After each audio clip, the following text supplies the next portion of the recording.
Hari ni kalau kita jadi apa-apa dekat kita, sakit tak boleh kerja, siapa yang akan tolong kita? Dari sudut keuangan lah.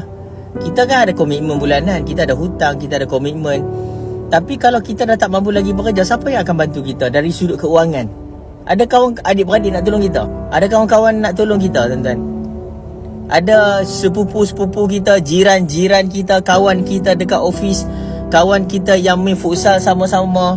Adakah dia orang ni antara orang yang akan tolong kita masa kita susah dan bagi duit dekat kita?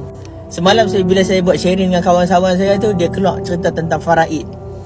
Kita tak cerita lagi tentang faraid, tuan-tuan. Kita baru cerita tentang duit gaji kita setiap bulan ni. Kalau kita dah tak boleh nak kerja, siapa yang akan tolong bagi duit dekat kita?